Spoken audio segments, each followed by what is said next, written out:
Morning. I have stories from Sweden and one story from France.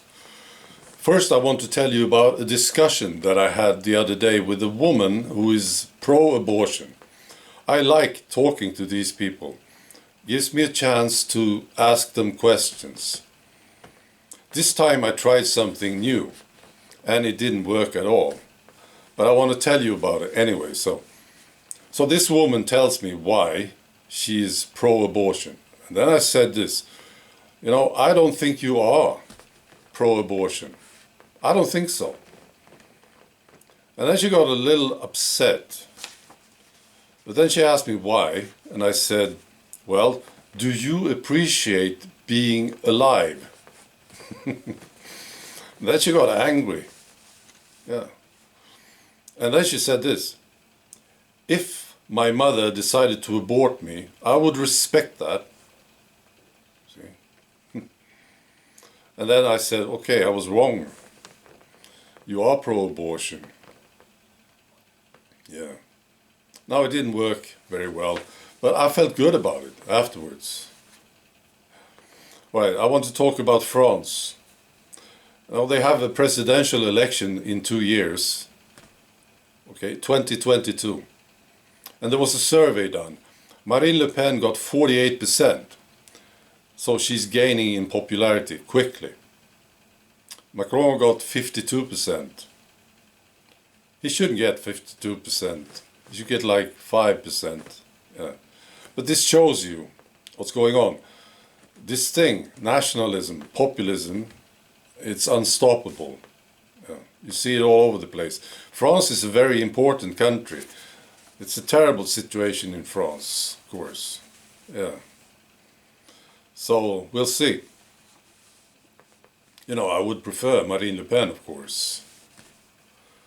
Right, here's a story from Sweden. Helsingborg, that's a town down south. And we had another one of those cases where a woman falls off from a balcony.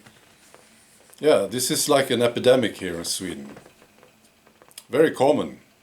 They just fall off balconies, these women. It's women, always women. And this was from the second floor.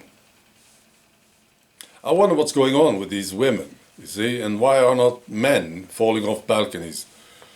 Well, this time there was a man arrested on suspicion of attempted murder.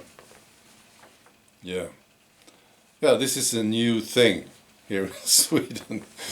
Yeah, I know it's not funny, but she made it, apparently. It was from the second floor and she survived. I don't know how she's doing.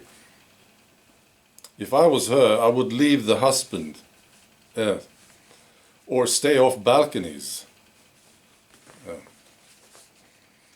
Right, here's another story from the south of Sweden, Malmo, this very multicultural town that we have in the south.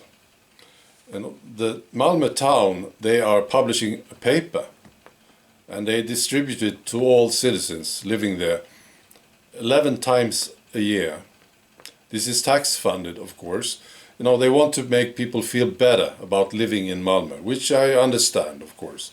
But now people are becoming pissed off with this paper. First, that it's tax funded, of course, but it's only positive, basically. You see? They don't cover any negative stories. And there was a headline the other day which got people really pissed off. Big headline on the front page. It said, "Best in the country." And people didn't like it. And then if you read the article, it shows that it was a vision. It wasn't, they were not claiming that they were the best. It was a vision, you see. There was another story that they didn't like. People didn't like this. It was for a more open Malmö. That was the headline. And it was an interview with this imam. And no critical questions were asked whatsoever. And people don't like this, you see. Right. Finally, I want to talk about political parties in Sweden. They are losing members. Yeah, this is a big, very obvious trend that we see. All parties lose members. Yeah, except one. Maybe you can guess which party this is. The worst is the socialists. They are losing. They have been losing for a long time, and now it's accelerating. Last year they lost 15,000 members. They went from 90,000 to 75,000 members. Yeah, and they're all losing, except this party, which is of course the Nationalist Party. The Sweden Democrats, they are gaining members. Yeah. So, yeah, as I said, this is unstoppable. You can try censorship. You can publish as many fake news stories as you want in mainstream media. It doesn't work. It's unstoppable. Yeah. All right. Be good.